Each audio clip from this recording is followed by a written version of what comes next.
대통령 전용기에서 모든 장비가 14분간 멈췄습니다. 그날 누군가의 심장이 이상 신호를 보냈고 비상 시스템조차 침묵했죠.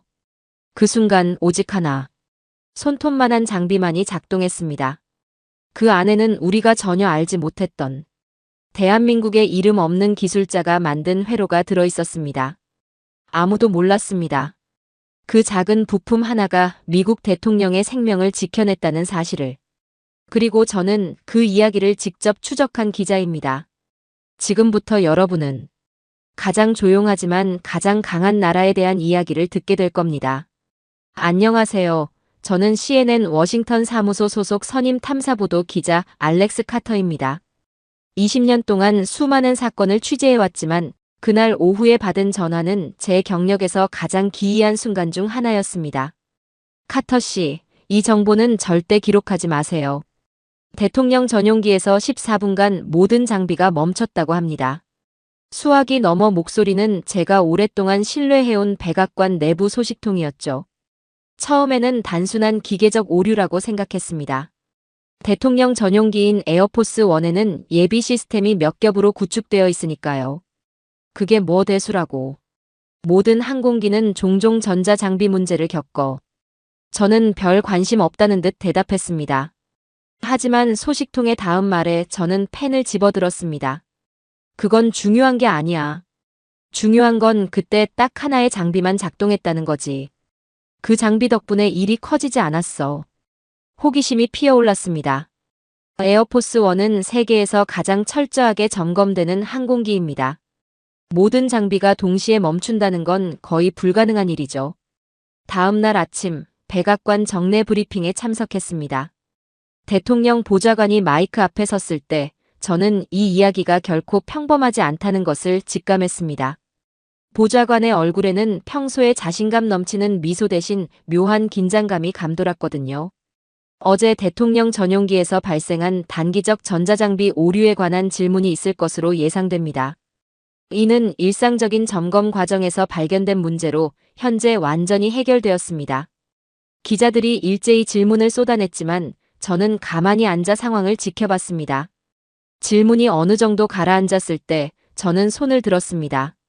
대통령 전용기의 오작동 당시 유일하게 정상 작동한 장비가 있다는 말이 있습니다. 사실인가요? 회견장이 순간 조용해졌습니다. 보좌관의 표정이 살짝 굳는 것을 놓치지 않았죠. 그는 목을 가다듬더니 놀라운 답변을 내놓았습니다. 네, 사실입니다. 이번 비상 대응의 핵심 역할을 한 장비는 HM47 회로를 사용한 장치였습니다. 개발자는 한민수라는 한국 기술자입니다. 메모장에 이름을 적으며 저는 처음 듣는 이 이름이 제 인생을 바꿀 것이라고는 상상도 못했습니다. 이 순간 저는 단순한 기술적 오류를 뛰어넘는 훨씬 더 큰 이야기가 있다는 것을 직감했습니다. 우리가 알지 못하는 사실이 있었고 그것은 한국의 이름 모를 기술자와 연결되어 있었죠. 회견이 끝나고 사무실로 돌아오는 길, 머릿속에는 수많은 질문이 맴돌았습니다. 누구인가, 이 한민수라는 사람은? 어떻게 그의 기술이 세계에서 가장 중요한 항공기에 탑재됐을까? 그리고 왜 백악관은 갑자기 그의 이름을 공개한 걸까? 책상에 앉아 컴퓨터를 켜자마자 검색창에 입력했습니다. 한민수 HM47. 그리고 엔터를 눌렀죠. 이것이 제가 평생 잊지 못할 추적의 시작이었습니다. 2024년 9월의 어느 화창한 오후였습니다. 제가 추적한 내용에 따르면 트럼프 대통령은 플로리다 마라라고에서 열린 비공개 회의를 마치고 워싱턴으로 돌아가는 중이었습니다. 높은 하늘을 날던 에어포스 1 안에서 평범한 순간이 시작됐죠. 대통령님이 갑자기 가슴을 잡으셨어요. 말씀은 없으셨지만 표정이 달라졌습니다. 이 말은 제가 힘들게 접촉한 대통령 경호원의 증언이었습니다. 그의 목소리에는 여전히 그날의 긴장감이 묻어 있었죠. 몇 번의 심호흡 후에 트럼프는 물을 한 잔 마시고는 의료진을 불러달라고 요청했다고 합니다. 전용기에는 항상 전담 의료 장교가 탑승하고 있습니다. 의료 장교는 즉시 심전도 검사를 위해 장비를 가져왔지만 이상한 일이 발생했습니다. 대부분의 의료 장비가 작동하지 않았거든요. 처음엔 배터리 문제인 줄 알았습니다. 하지만 모든 장비를 점검해도 원인을 알 수 없었죠. 의료장교의 회상은 공식 보고서와는 조금 달랐습니다. 그에 따르면 비행기 내부에 갑작스러운 전자파 간섭 EMI 발생했고 이로 인해 주 장비들이 하나둘씩 다운되기 시작했다고 합니다. 14분간 통신도 끊겼다고 하니 상상만 해도 아찔한 상황이었죠. 그때 누군가 보조장비함에서 테스트용 AED를 꺼냈어요. 그게 우리의 구원이었습니다. 미군 테스트용으로 들어와 있던 보조 AED 장치는 다른 모든 장비가 멈춘 상황에서도 완벽하게 작동했습니다. 트럼프의 상태를 체크할 수 있었고 다행히 그것은 심각한 문제가 아니라 일시적인 불편감으로 확인됐죠. 하지만 만약 상황이 더 심각했다면 그 생각만으로도 등골이 오싹해졌습니다. 저는 이 특별한 AED 장치의 내부 구조를 알아내기 위해 펜타곤의 접촉책을 통해 비밀리에 정보를 수집했습니다. 그 결과 이 장치 내부에는 HM47 이머전시 페일오버 마이크로 모듈이라는 특별한 회로가 탑재되어 있었습니다. 그 회로는 일반적인 군사 규격과는 달랐어요. 누군가의 이름이 적혀 있더군요. HM이라고. 백악관 내부 소식통에 따르면 이 사건은 무사히 넘어간 해프닝으로 정리되었지만 대통령 비서실에서는 조용히 움직임이 있었다고 합니다. 이름을 반드시 기록하라는 지시가 내려졌다는 거죠. 제가 왜 이 사건에 그토록 집착했는지 묻는 동료들도 있었습니다. 단순한 장비 오류가 아니었다는 제 직감이 맞았거든요. 모든 첨단 시스템이 무력화된 상황에서 유일하게 작동한 장비. 그리고 그 중심에는 HM47이라는 회로와 한민수라는 이름이 있었습니다. 전용기 내부 보안 카메라 영상을 확보하기란 불가능에 가까웠지만 당시 상황을 담은 경호원의 메모 한 장을 입수할 수 있었습니다. 거기에는 이렇게 적혀 있었죠. 14시 37분 주 장비 실패, 보조 시스템 전환 실패. 14시 39분 통신 두절 시작. 14시 42분 테스트 장비 가동. HM 모듈 정상 작동 확인. 14시 51분 모든 시스템 복구. 저는 이 메모를 손에 쥐고 다음 행선지를 결정했습니다. HM47 회로의 출처를 찾아야 했습니다. 그리고 그 회로를 만든 한민수라는 인물도 말이죠. HM47 회로의 출처를 추적하는 것은 생각보다 어려웠습니다. 펜타곤은 통상적으로 군사장비 부품의 원산지를 공개하지 않거든요. 하지만 저에겐 오랜 취재 생활에서 쌓아온 인맥이 있었습니다. 그중 미시간에 있는 군수업체 출신 엔지니어가 결정적 정보를 알려줬죠. 알렉스, 그 HM47은 우리가 직접 만든 게 아니야. 우리는 그저 조립했을 뿐이지. 원천 기술은 한국에서 왔어. 저는 그의 말을 곧이곧대로 믿지 않았습니다. 미국의 최첨단 대통령 전용기에 탑재된 핵심 부품이 한국 기술이라니 상식적으로 이해가 되지 않았으니까요. 정확히 어디서 왔다는 거지? 그는 컴퓨터 화면을 몇 번 클릭한 후 작은 목소리로 말했습니다. 대한민국 대구에 있는 소규모 벤처회사야. 민수테크라고 불리는 곳이지. 정식 명칭은 아마 다를 거야. 하지만 그 회로는 확실히 거기서 커스터마이징한 부품이야. 대한민국 대구라니. 제 인생에서 한 번도 가본 적 없는 곳이었습니다. 지도를 찾아보니 서울에서도 꽤 떨어진 한국의 남동부에 위치한 도시더군요. 망설임 없이 비행기표를 예약했습니다. 이 이야기의 진실을 찾아야 했으니까요. 16시간의 비행 끝에 인천공항에 도착했고 다시 국내선을 타고 대구로 향했습니다. 공항에서 나와 택시를 탔을 때 운전기사에게 물었습니다. 혹시 민수테크라는 회사 아세요? 기사님은 고개를 갸웃거리더니 모른다고 했습니다. 제가 가진 주소를 보여주자 그제야 고개를 끄덕였죠. 아, 달서구에 있는 곳이군요. 그냥 작은 사무실일 텐데 외국분이 왜 그런 곳에 가세요? 이 질문에 어떻게 대답해야 할지 고민했습니다. 미국 대통령의 생명을 구한 기술을 찾아서라고 말하면 분명 미친 사람 취급을 받을 테니까요. 도착한 곳은 제 상상을 훨씬 벗어났습니다. 번화가도 아닌 중소기업들이 모여있는 공단 지역의 허름한 건물이었습니다. 간판도 없는 2층 사무실 문에는 작은 명패만 걸려 있었죠. 민수테크라고 적힌 그것을 보는 순간 이게 정말 맞는 곳인지 의심이 들었습니다. 문을 열자 좁은 사무실 안에 서너 개의 책상이 놓여 있었습니다. 그리고 구석에서 회로 기판을 들여다보고 있던 한 남자가 고개를 들었습니다. 어떻게 오셨습니까? 서툰 영어로 질문하는 그에게 저는 한국어 통역사를 통해 대화를 시작했습니다. 그리고 마침내 한민수를 만났다는 사실을 깨달았죠. 38세, 지방 공대 출신의 평범해 보이는 남자였습니다. 하지만 그의 손은 오랜 시간 정밀한 작업을 해온 사람의 손이었습니다.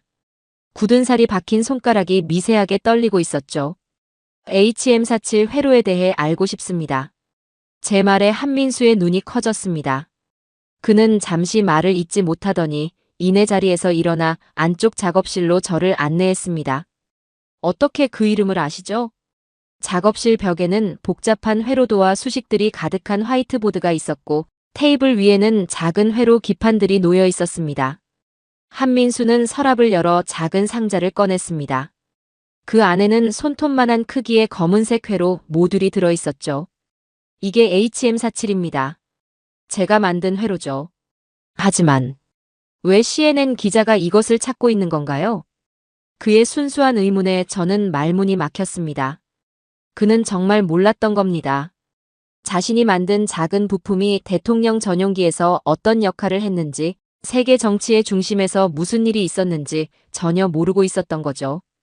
작은 작업실의 구석 테이블에 앉아 저는 한민수에게 HM47의 이야기를 들려달라고 부탁했습니다. 그는 잠시 망설이더니 커피를 한 잔 내려 제게 건넸습니다. 이건 2019년에 시작된 일입니다. 제가 대학원 시절부터 연구해온 분야가 있었는데 바로 전자파 간섭 문제였죠. 한민수의 눈빛이 달라졌습니다. 마치 오랜 친구를 이야기하듯 단숨에 전문가의 모습으로 변했습니다. 그는 화이트보드에 간단한 회로도를 그리기 시작했어요. 의료 장비는 특히 전자파에 민감합니다. 일반적인 상황에선 문제가 없지만 강한 전자파 환경에선 오작동하거나 아예 멈춰버리죠. 저는 그 문제를 해결하고 싶었습니다. 한민수는 자비로 연구를 계속했다고 합니다. 낮에는 중소기업에서 일반 회로 설계자로 일하고 밤에는 자신만의 아이디어를 발전시켰다고 하네요. 그렇게 3년 만에 EMI 보호형 회로 HM47을 완성했습니다. 처음엔 이 기술을 인정받을 수 있을 거라 생각했습니다. 특허도 출원했고 일본과 미국의 의료기기 회사 5곳에 제안서를 보냈죠. 그의 목소리에서 씁쓸함이 묻어났습니다. 모든 회사가 그의 제안을 거절했다고 해요. 이유는 명확했습니다. 작동성은 좋지만 제품화엔 불안정하다. 한민수는 서랍에서 오래된 편지들을 꺼냈습니다. 모두 거절 통지였습니다. 도쿄, 오사카, 보스턴, 시카고의 회사들로부터 온 공식 문서들이었죠. 그는 쓴웃음을 지었습니다. 당시엔 정말 실망했어요. 하지만 그때 미시간의 한 스타트업에서 연락이 왔습니다. 제 회로를 프로토타입 테스트용으로 채택하겠다는 거였죠. 그 스타트업은 군용 의료 장비를 개발하는 작은 회사였습니다. 그들은 한민수의 회로를 테스트용 AED에 탑재했고 놀랍게도 그 성능이 군 규격을 통과했다고 합니다. 이후 그 장비는 미군 의무장비로 계약되어 여러 곳에 배치되었습니다. 그중 하나가 대통령 전용기에 실렸다는 말씀이신가요? 제 질문에 한민수는 어깨를 으쓱했습니다. 그는 정말 몰랐던 겁니다. 자신이 만든 회로가 어디에 사용되는지, 어떤 중요한 역할을 하게 될지 전혀 상상하지 못했던 거죠. 제가 받은 마지막 연락은 2022년이었습니다. 그 회사에서 추가 부품을 몇 개 더 주문했을 뿐이에요. 한민수의 책상 위에는 회로 설계도면 수십 장이 쌓여 있었습니다. 그 아래에는 REJCTED라고 도장 찍힌 서류들도 보였습니다. 이런 작은 사무실에서 세계 최강 대국의 지도자를 지키는 기술이 탄생했다는 사실이 믿기지 않았습니다. 미국과 일본이 무시한 기술이 결국 미국 대통령을 지켰다는 건 아이러니하네요. 제 말에 한민수는 의아한 표정을 지었습니다. 그는 아직도 자신의 회로가 어떤 역할을 했는지 완전히 이해하지 못하고 있었습니다. 저는 용기를 내어 대통령 전용기에서 일어난 일을 설명했습니다. 긴장된 14분간의 시간, 작동이 멈춘 장비들, 그리고 유일하게 정상 작동한 그의 HM47 회로에 대해서요. 이야기를 들은 한민수의 얼굴이 창백해졌습니다. 그는 자리에서 일어나 창가로 걸어갔습니다. 잠시 침묵이 흘렀습니다. 그래서 제 회로가 대통령이 건강 상태를 확인하는 데 도움이 됐다는 말씀이신가요? 그의 목소리는 떨리고 있었습니다. 저는 고개를 끄덕였습니다. 도움이 됐다는 수준이 아닙니다. 그 상황에서 유일한 희망이었죠. 한민수는 깊은 한숨을 내쉬었습니다. 그의 눈가에 미세한 물기가 맺히는 것 같았습니다. 한국의 작은 도시, 낡은 건물. 2층의 사무실에서 만들어진 기술이 세계 정치의 중심에서 중요한 순간을 지켜냈다는 사실. 그것은 저에게도 한민수에게도 쉽게 받아들이기 힘든 진실이었습니다. 작업실에 무거운 침묵이 내려앉았습니다. 한민수는 잠시 생각에 잠긴 듯 했고 저는 그가 다음에 어떤 말을 할지 기다렸습니다. 창밖으로는 대구의 늦은 오후 햇살이 사무실 안으로 스며들고 있었죠. 카터 씨, 저는 그냥 전원부 하나 만든 겁니다. 결국 한민수가 입을 열었을 때 그의 목소리는 놀라울 정도로 담담했습니다. 그의 시선은 책상 위 작은 회로 모듈에 고정되어 있었어요. 당신은 대통령 전용기 안에 들어간 줄 몰랐습니까? 제 질문에 한민수는 어리둥절한 표정으로 고개를 저었습니다. 제가 만든 건 그냥 예비 전원 회로 하나입니다. 누가 어디에 쓸 줄 알았겠습니까? 그는 자리에서 일어나 작업대로 걸어갔습니다. 손가락으로 회로 기판을 가리키며 설명을 이어갔죠. 이건 원래 극한 환경에서도 안정적으로 작동하는 의료 장비용 회로로 설계됐습니다. 제 아버지가 돌아가실 때 병원 장비가 갑자기 오작동한 적이 있었거든요. 한민수의 목소리가 살짝 떨렸습니다. 그는 잠시 숨을 고르더니 이내 담담하게 계속했습니다. 그때 생각했습니다. 모든 상황에서 절대 멈추지 않는 의료 장비가 있다면 얼마나 좋을까. 그렇게 시작한 연구였죠. 한민수의 손은 굳었고 손가락에는 오랜 시간 정밀한 작업을 해온 흔적이 역력했습니다. 책상 위에는 수십 장의 실패한 회로 도면이 놓여 있었어요. 빨간 펜으로 가득 표시된 수정사항들, 밤샘 작업의 흔적이 역력한 커피 자국들. 거기에는 한 남자의 열정과 집념이 고스란히 담겨 있었습니다. 이거 보세요. 한민수가 서랍에서 낡은 노트를 꺼냈습니다. 2017년부터 시작된 연구 일지였습니다. 첫 페이지에는 이런 문장이 적혀 있었죠. 아버지를 위한 마지막 선물. 아버지는 6.25 참전 용사셨습니다. 항상 미국에 대한 고마움을 말씀하셨죠. 전쟁 중에 미군 의무병이 아버지 목숨을 구했다고. 그래서 저도 의료 장비 쪽으로 관심을 갖게 됐는지도 모르겠습니다. 한민수의 이야기는 단순한 기술 개발 이상의 의미를 지니고 있었습니다. 저는 메모를 멈추고 처음으로 녹음기를 껐습니다. 이 순간은 기록이 아닌 인간 대 인간으로서 나눠야 할 대화라고 느꼈기 때문이죠. 한민수 씨, 당신의 기술이 미국 대통령의 생명과 연결될 거라고 상상이나 했습니까? 그는 쓴웃음을 지었습니다. 카터 씨, 저는 그저 문제를 해결하고 싶었을 뿐입니다. 큰 회사들은 이 기술이 너무 불안정하다고 했지만 저는 포기하지 않았죠. 제게는 그저 해결해야 할 퍼즐이었습니다. 한민수의 작업실 벽에 걸린 사진 한 장이 제 시선을 사로잡았습니다. 흑백 사진 속 노인은 군복을 입고 있었고 그 옆에는 어린 한민수로 보이는 소년이 서 있었습니다. 아버지십니까? 제 질문에 한민수는 고개를 끄덕였습니다. 그의 눈빛에는 자부심과 그리움이 섞여 있었죠. 6.25 때 미군 의무병에게 구조된 후 아버지는 평생 의료봉사를 하셨습니다. 받은 은혜는 꼭 갚아야 한다는 말씀을 늘 하셨죠. 순간 가슴이 뭉클해졌습니다. 세대를 넘어 이어진 감사의 마음이 결국 예상치 못한 방식으로 되돌아간 것이었으니까요. 한국 참전 용사의 아들이 만든 기술이 미국 대통령의 안전을 지키는데 기여했다는 사실은 그 자체로 하나의 완벽한 순환이었습니다. 기사는 언제 나갑니까? 한민수의 질문에 저는 잠시 망설였습니다. 이 이야기는 단순한 뉴스 기사 이상의 가치가 있었고 신중하게 다뤄야 한다고 느꼈기 때문입니다. 아직 확실하지 않습니다. 하지만 한 가지는 약속드릴 수 있어요. 저는 이 이야기의 진실을 반드시 세상에 알리겠습니다. 대구에서의 인터뷰를 마치고 미국으로 돌아온 저는 취재 내용을 정리했습니다. 제 기사가 CNN 내부에서 회람되기 시작했고 놀랍게도 백악관까지 그 내용이 전해졌다는 소식을 들었습니다. 그리고 일주일 후 예상치 못한 전화가 걸려왔죠. 카터 씨, 백악관 대통령 비서실입니다. 트럼프 대통령께서 한민수 씨를 백악관으로 초청하고자 하십니다. 수화기 너머로 들려오는 공식적인 목소리에 저는 잠시 말문이 막혔습니다. 제가 취재한 내용이 이렇게 빠르게, 그것도 대통령의 직접적인 행동으로 이어질 줄은 상상도 못했거든요. 언제 초청하신다는 말씀이신가요? 가능한 빨리요. 대통령께서 직접 감사의 뜻을 전하고 싶어 하십니다. 저는 즉시 한민수에게 연락했습니다. 시차 때문에 한국은 이미 깊은 밤이었지만 그는 제 전화를 받았습니다. 백악관 초청 소식을 전하자 전화기 너머로 긴 침묵이 흘렀습니다. 정말입니까?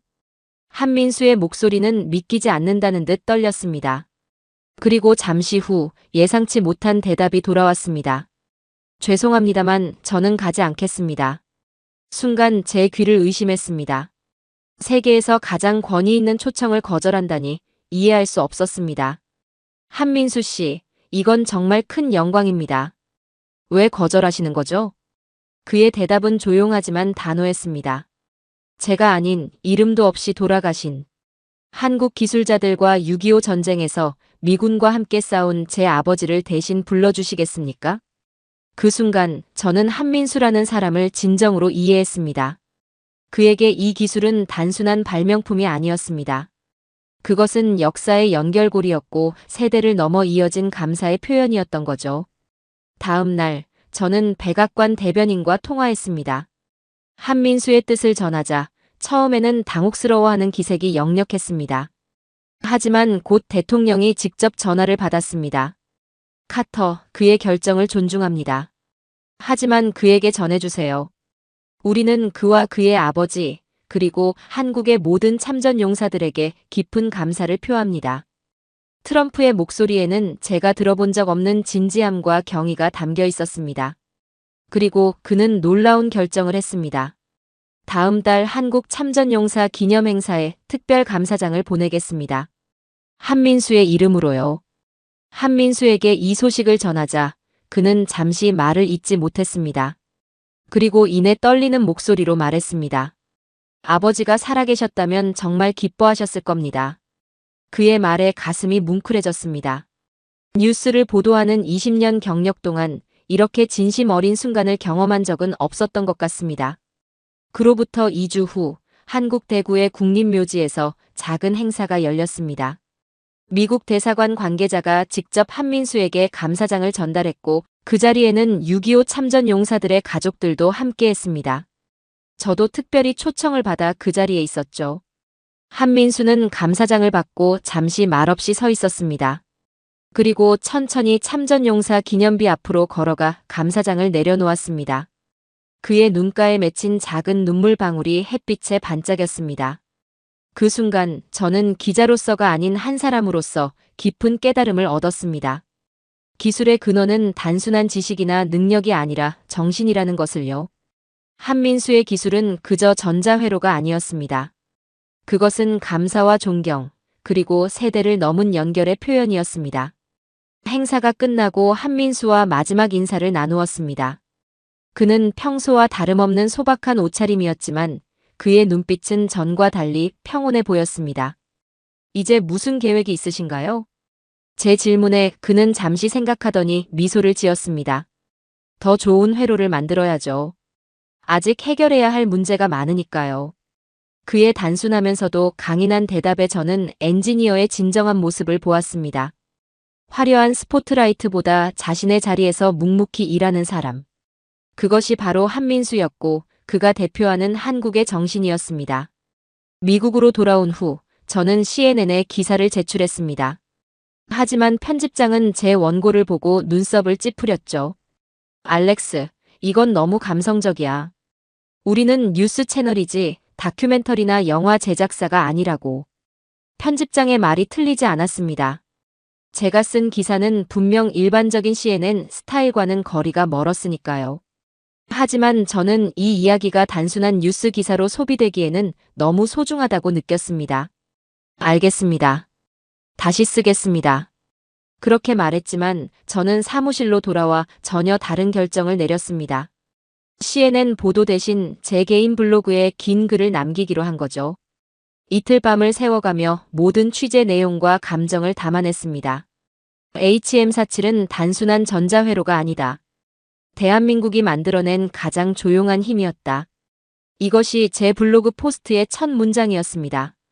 그리고 이어서 한민수의 이야기, 그의 아버지의 이야기, 그리고 한국과 미국을 연결하는 보이지 않는 끈에 대해 썼습니다. 글을 마무리하며 저는 이렇게 적었습니다. 우리는 종종 강함을 크기로 측정한다. 크고 웅장한 것이 강하고 작고 보이지 않는 것은 약하다고 생각한다. 하지만 HM47과 한민수의 이야기는 그 반대를 보여준다. 진정한 강함은 때로 손톱만 한 회로 속에 이름 없는 기술자의 열정 속에 숨어 있다. 저는 아무런 기대 없이 이 글을 올렸습니다. 그저 제 마음속에 남아있는 감동을 기록으로 남기고 싶었을 뿐이었죠. 하지만 예상치 못한 일이 벌어졌습니다. 다음 날 아침 제 블로그 트래픽이 폭발적으로 증가했습니다. 많은 사람들이 이 이야기를 공유하기 시작했고 소셜미디어에서는 한민수의 이름이 화제가 되었습니다. 이틀 만에 방문자 수가 500만을 넘었고 3일 만에 1200만 뷰를 기록했습니다.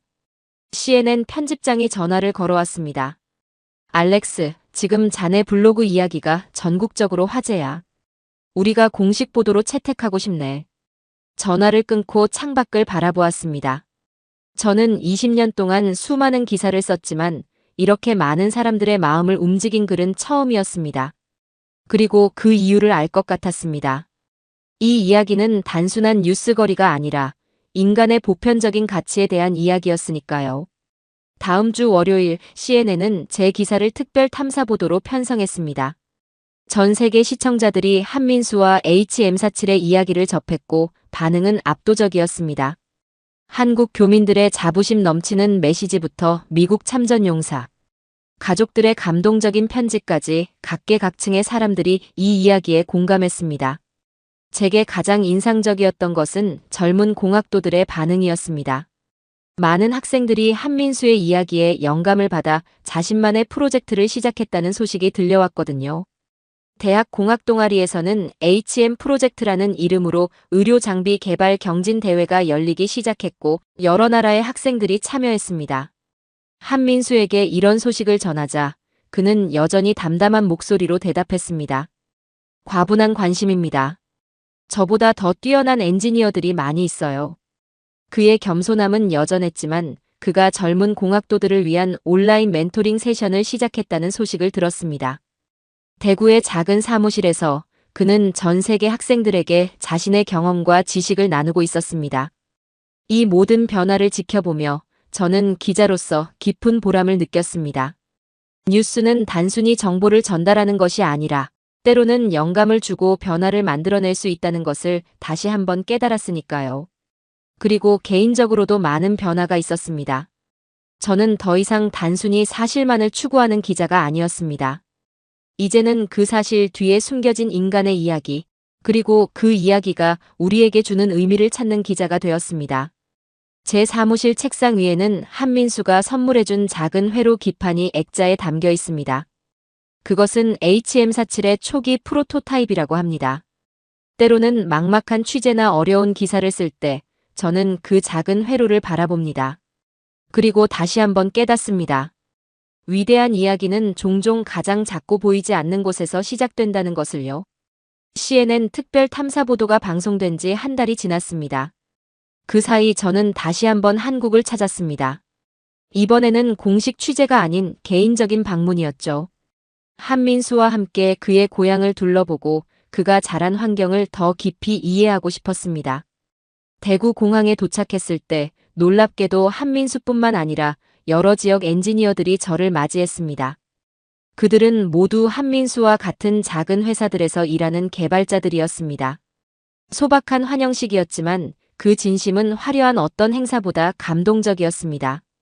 카터 씨, 우리 이야기를 세계에 알려주셔서 감사합니다. 이런 인사를 건네는 그들의 눈빛에서 자부심을 느낄 수 있었습니다. 이들은 세계적으로 유명하진 않지만 각자의 분야에서 묵묵히 혁신을 이어가는 기술자들이었습니다. 한민수의 동료들은 저를 데리고 대구의 여러 중소기업과 스타트업을 소개해 주었습니다. 놀라웠던 것은 이들이 만들어내는 기술의 다양성과 깊이였습니다.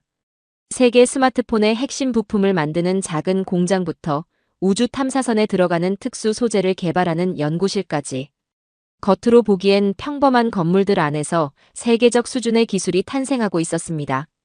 마지막 날 한민수는 저를 그의 모교인 지방공과대학으로 안내했습니다.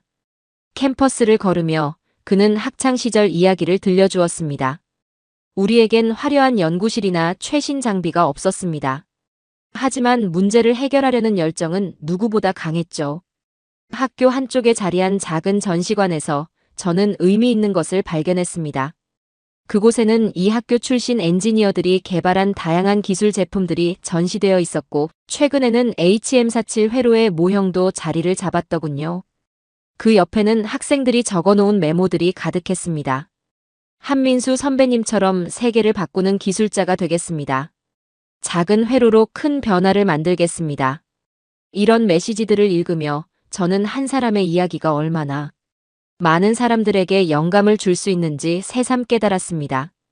미국으로 돌아오는 비행기 안에서 저는 이 여정의 마지막 기사를 작성하기 시작했습니다. 그것은 제 CNN 커리어에서 가장 특별한 보도가 될 것이었습니다. 작지만 강한 나라, 대한민국이라는 제목으로 시작되는 이 기사는 단순히 한민수와 HM47의 이야기를 넘어 한국이라는 나라와 그 정신에 대한 저의 깊은 존경을 담았습니다. 그는 대통령의 생명을 구했다. 하지만 그는 훈장을 거절했고 그 자리를 아버지와 나라에 돌렸다. 이제 나는 안다. 진짜 강한 나라는 조용히 기술을 만드는 나라다. 그 이름은 대한민국이다. 이것이 제 기사의 마지막 문장이었습니다. 예상대로 이 특별 보도는 CNN 역사상 가장 많은 시청자를 끌어모았고 여러 언어로 번역되어 전 세계에 퍼져나갔습니다. 방송 이후 미국과 한국 사이의 기술 교류 프로그램이 활성화되기 시작했습니다. 특히 중소기업과 스타트업 간의 협력이 눈에 띄게 증가했죠. 트럼프 대통령은 정부 차원의 한미기술 혁신 파트너십 프로그램을 발표했고 첫 번째 참여자로 한민수의 민수테크가 선정되었습니다. 한민수는 여전히 대구의 작은 사무실에서 새로운 회로를 개발하고 있습니다. 그의 회사는 조금 커졌지만 그의 철학은 변하지 않았습니다. 더 안전하고 더 나은 세상을 만드는 기술이 그의 변함없는 목표였습니다. 저는 이제 CNN의 글로벌 기술 혁신 시리즈를 담당하게 되었습니다. 세계 각국의 숨겨진 기술자들과 그들의 이야기를 발굴하는 새로운 도전이죠. 그리고 그 시작점은 언제나 대구의 작은 사무실과 한민수였습니다. 가끔 한민수에게서 이메일이 옵니다. 최근에 받은 메일에는 이런 문장이 있었습니다.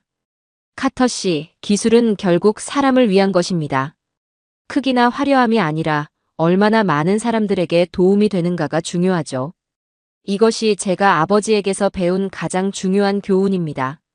그의 말은 제 사무실 벽에 액자로 걸려 있습니다. 화려한 상이나 트로피보다 더 소중한 기념품이죠. 그리고 그 아래에는 제가 직접 추가한 문장이 있습니다. 때로는 가장 작은 곳에서 가장 큰 지혜가 나온다. 그리고 때로는 가장 조용한 나라가 가장 강한 메시지를 전한다. 한민수와 HM47의 이야기는 이제 수많은 공학 교과서와 리더십 서적에서 인용되고 있습니다. 하지만 저에게 이 이야기는 단순한 성공 사례가 아닙니다. 그것은 인간의 가치, 감사의 정신, 그리고 진정한 혁신이 무엇인지를 보여주는 살아있는 증거였습니다. 탐사보도 기자로서 20년의 경력 동안 저는 이보다 더 의미 있는 이야기를 취재한 적이 없습니다. 그리고 앞으로도 없을 것 같습니다. 한민수와 대한민국이 저에게 가르쳐준 교훈은 제 남은 기자 생활의 나침반이 될 것입니다. 오늘 이야기 마음에 남으셨다면 구독과 좋아요 한번 눌러주시면 더 따뜻한 감동으로 다시 찾아뵙겠습니다. 감동 비행기 여기서 인사드립니다.